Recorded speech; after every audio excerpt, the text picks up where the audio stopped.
हमारे भारत के नौजवानों में आजकल हार्ट अटैक्स काफी कॉमन है। क्या है इसका कारण? ज्यादा जिमिंग करना, खराब डाइट, खराब जेनेटिक्स, या फिर शायद ये सब? आइए फ्रेंड्स, आज हम इंडिया के सबसे बेहतरीन कार्डियोलॉजिस्ट से इसी को समझते हैं।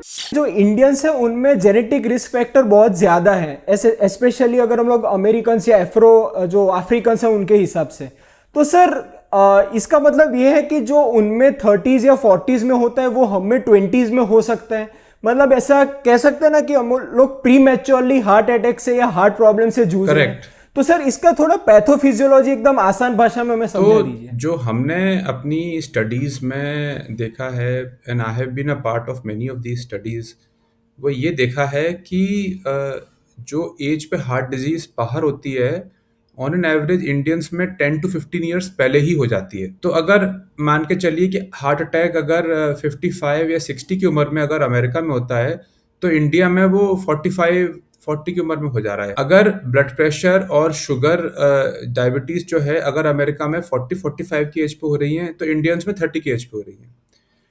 तो इसकी जो पैथोफिजियोलॉजी है वो थोड़ी सी मिक्स्ड है। जैसे मैंने बताया कि ये जो बड़े बड़े रिस्क फैक्टर्स हैं इंडियन, जो कि शुगर हो गई, ब्लड प्रेशर हो गया, कोलेस्ट्रॉल हो गया, स्मोकिंग हो गई, ये सारे रिस्क फैक्टर्स इंडियंस में थोड़ा जल्दी शुरू हो जाते हैं। तो एक तो ये कारण है, क्योंकि ये जो रिस्क फैक्टर्स होते हैं, जो ब्लॉकेज होती हैं, धीरे धीरे करके बढ़ती रहती हैं। जब किसी को अटैक होता है तो उसका मानना ये नहीं कि उसको कल बीमारी हुई थी, ये बीमारी 10 से 12 साल पुरानी कम से कम होती है और धीरे धीरे धीरे करके बढ़ती रहती है। और एक तरह से जैसे कि आप किसी भी पानी के गिलास को ले लें, जब तक वो छलकना शुरू नहीं हो जाएगा तब तक आपको पता चलेगा ही नहीं कि क्या लेवल थी पानी के अंदर। तो वैसे ही चीज़ होती है कि जब वो बंद होती है तब जाके मालूम चलता है कि ये तो अरे नस तो बंद थी। तो ये रिस्क फैक्टर्स जल्दी पैदा होना शुरू हो जाते हैं। पर इसके अलावा उसको अगर हम अकाउंट कर लें, फिर भी थोड़ी रिस्क ऐसी है जो हमको लगता है कि पुश्तैनी है, मतलब कि हेरिडिटरी है। तो इसलिए उसके बहुत सारे कारण हैं, मैं डिटेल्स में नहीं जाना चाहूँगा। इसकी कई सारी जेनेटिक हाइपोथेसिस हैं, कुछ म्यूटेशंस ऐसे होते हैं जो इंडियंस में ज़्यादा पाए जाते हैं। बट मोटे मोटे तौर पे the most important thing to remember is that somehow as an Indian you are a little bit more predisposed to heart disease, but that doesn't mean bad news. If you don't get the risk factors which are acquired, then you are pretty much safe from heart disease. तो sir इसके हिसाब से आपको क्या लगता है कि environmental और जो हमारे जो यूजेनेटिक्स या वो जो न्यूट्री जेनेटिक्स हैं वो हम कैसे मतलब बदल सकते हैं ताकि वो जेनेटिक्स का फैक्टर हम पे हावी ना हो सके?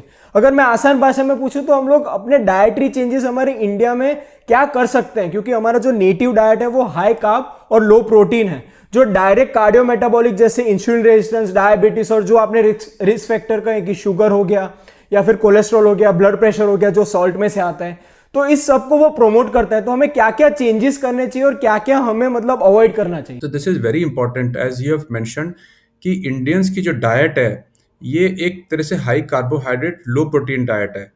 That is not an ideal diet. ये इंक्रीजिंगली हमको पता चल रहा है। और इसका एक बड़ा इंटरेस्टिंग आपको एस्पेक्ट बताना चाहूँगा, जो एक हाइपोथेसिस है but most likely it is true. वो ये है कि लोग कहते हैं कि ये डाइट तो हमारे यहाँ 500-600 साल से चली रही है, तो फिर एकदम से अब क्यों अटैक बढ़ रहे हैं? तो बताना चाहूँगा कि कार्बोहाइड्रेट्स जो होते हैं they are your big source of energy fuel. हमारे जो बाप दादा जो थे, पुश्तैनी जो जनरेशन्स थी, उन लोगों को एक्सट्रीम हार्ड वर्क करना पड़ता था। उस जमाने में खाने की भी जितनी अभी अबंडेंस है, इतनी खाने की अबंडेंस थी भी नहीं। तो जितना भी वो कार्बोहाइड्रेट खाते थे वो सारा उनको एब्जॉर्ब होके डाइजेस्ट होके यूज अप हो जाता था। बिकॉज आप शायद आपने पढ़ा भी होगा, like all the big athletes they always use high carbohydrate loading before they go for big runs. Yeah. And the reason is that only कि that is the most efficient fuel source for doing intense work, especially intense aerobic or anything which is requiring lot of effort. तो अगर आप सोचें कि गर्मी में आपके forefathers जो कि खेती कर रहे हैं, they need lot of fuel, तो that carbohydrate was used for that fuel. But अब हमारा तो ऐसा हाल रह नहीं गया है। अब हम लोग आराम से मोस्टली अपने-अपने घरों में बैठते हैं। अगर बाहर जाते भी हैं तो कार और स्कूटी और बाइक का इस्तेमाल करते हैं। तो अब ये फ्यूल हमारे लिए एप्रोप्रिएट नहीं रह गया है। कार्बोहाइड्रेट इंटॉलरेंस जो है, जो कि हार्ट डिजीज़ को बढ़ाती है, and diabetes is only one part of that carbohydrate. There are many other aspects of that carbohydrate intolerance या लाइक या insulin resistance. It is the tip of the yes, iceberg. तो या वो अगर आप अगर आपको शायद जान के हैरानी होगी कि अगर लेट अस से कि 20%, 15-20% एडल्ट इंडियंस को अगर डायबिटीज है, तो अराउंड 50% को कार्बोहाइड्रेट से इंटॉलरेंस है। तो ये एक बहुत ही it is a very very sobering statistic कि इतनी ज़्यादा पॉपुलेशन जो है, and that tells us why suddenly we are sitting on a epidemic of heart disease. And you will be surprised कि so many young people in their 20s come now with heart attack, which is such a sad thing. And not only एक ये बहुत बड़ा लोगों को भ्रम है, ये दिस इज अ मिथ कि only people who are rich get heart attacks. हमने रिक्शे वालों का भी एंजियोप्लास्टी की हुई है, या यंग नॉर्मल मिडिल क्लास लोगों की भी। तो जो आपके जो श्रोता हैं, मैं उनको बताना चाहूँगा कि ऐसा मत सोचिए कि जो सिर्फ बर्गर खा रहा है उसी को ही हो रही है। जो ये बैड फास्ट फूड है, ये एक इंडियन बैड फास्ट फूड भी बहुत फैलता जा रहा है, which is not good for us. तो इसलिए diet I think is one very very large key to the problems that we are facing. The other obviously is a lack of physical activity, which we will touch later. Sir, आजकल young celebrity deaths बहुत ही common हो गए हैं। वो sudden cardiac collapse जो कह सकते हैं, या फिर हार्ट अटैक हो सकता है। तो सर, आपके मुताबिक ये क्यों कॉमन है? एक तो हमने डाइट का हमने एंगल देख लिया, पर दूसरा ये कहते हैं कि एक्सरसाइज भी बहुत अहमियत रखता है। अब एक्सरसाइज में भी दो है, मतलब एक्सट्रीम्स में लोग चले जाते हैं, या तो फिर एकदम ज्यादा करेंगे या फिर करेंगे ही नहीं। तो सर, ये आप एंगल हमें एज अ कार्डियोलॉजिस्ट समझा दी। एकदम से अनएक्सपेक्टेड कोलैप्स देखे जा रहे हैं जिम्स में और साइकिलिंग करते हुए। तो वो बहुत ही अनफॉर्चुनेट है, क्योंकि ये लोग सब फिट थे। तो बताना चाहूँगा कि जब हम इंटेंस फिजिकल एक्टिविटी करते हैं, बहुत हाई वेट उठा रहे हैं, बहुत ज़्यादा रन कर रहे हैं, बहुत ज़्यादा साइकिलिंग कर रहे हैं, तो हार्ट के ऊपर प्रेशर बहुत एक्स्ट्रा ऑर्डिनरली हाई हो जाता है। काफ़ी ज़्यादा हार्ट को स्ट्रेन महसूस करता है। और ऐसे में अगर आपके हार्ट में कुछ पहले से छोटी-मोटी प्रॉब्लम थी, ज़्यादा बड़ी नहीं, पर वो भी एकदम से एग्रीवेट हो सकती है। तो बेस्ट तो यही है कि moderate level of physical activity ही की जाए, कंसिस्टेंटली की जाए। ऐसा नहीं है कि high level of physical activity खराब है, अगर आप चाहें तो इसको ज़रूर कर सकते हैं, पर उसके लिए थोड़ी-सी एहतियात, प्रिकॉशंस ज़रूरी हैं। एक तो ये कि आपने कभी ज़िंदगी में पहले नहीं किया है, पर सडनली आप हेल्थ कॉन्शियस होके एकदम से आप एक्सट्रीम पे जा रहे हैं, तो too much too soon is not a good idea.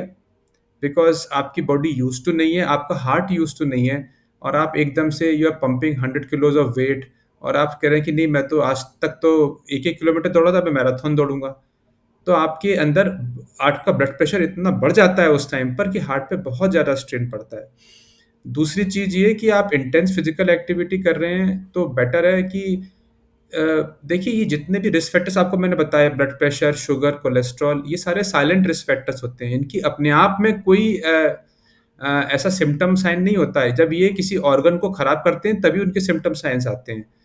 तो काफ़ी हद तक ऑर्गन को डैमेज कर सकते हैं, जिसके पहले कि आपको मालूम चलेगा कि मेरे को कुछ प्रॉब्लम थी। तो अगर आप इंटेंस फिजिकल एक्टिविटी करने शुरू करना चाहते हैं, तो बेटर है कि एक पहले थोड़ा-सा एक सिंपल चेकअप अपने करवा लीजिए। अगर ख़ास करके अगर आपको फैमिली में हार्ट की प्रॉब्लम्स रही हुई हैं, फैमिली में कई मेंबर्स को हार्ट की दिक्कतें पड़ चुकी हैं, स्ट्रोक हो चुका है, या फैमिली में डायबिटीज़ की स्ट्रॉन्ग हिस्ट्री है, तो ये चीज़ें पहले देख के एक बार चेक करा लीजिए। और अगर आप ओबीस हैं, बहुत सेडेंटरी रहे हैं, एकदम से आप एक्टिविटी शुरू कर रहे हैं, always better to see a physician और a cardiologist, maybe do a supervised treadmill test just to see your capacity, and then go ahead with these. तीसरी बात ज़रूरी है कि हमारे देश गर्म देश है, हाइड्रेशन इज़ वेरी इंपॉर्टेंट, जो लोग अगेन दोबारा भूल जाते हैं। डिहाइड्रेशन के टाइम पर मेटाबॉलिक प्रॉब्लम्स होती हैं, जिनसे कि एरिथमियाज़ होते हैं, हार्ट बीट इरेगुलर हो जाती है, और जो चौथा पहलू इसका है वो ये है कि आजकल बहुत सारे जिम्स में और बाहर सप्लीमेंट्स मिलते हैं which make you look good in very less time, all muscles and this and that. तो जैसे बताया, protein supplements are not bad if they are from a reliable source, but often we see कि बहुत सारा मिलावट है, contamination है। और इसके अलावा नॉन प्रोटीन बाकी सप्लीमेंट्स हैं, कुछ स्टेरॉइड्स भी होते हैं, ये सब हार्ट के लिए ठीक नहीं है। तो अगर आप कोई सप्लीमेंट ले रहे हैं तो बहुत सोच समझ के लीजिए, जो भी आप ले रहे हैं किसी रिलायबल सोर्स से लीजिए। दोस्तों, ये वीडियो अगर आपको वैल्यूएबल लगा तो इसे लाइक कर अपने सारे दोस्तों से इसे शेयर कीजिएगा। इस चैनल को सब्सक्राइब तो आप कर ही लेंगे। चलिए मिलते हैं।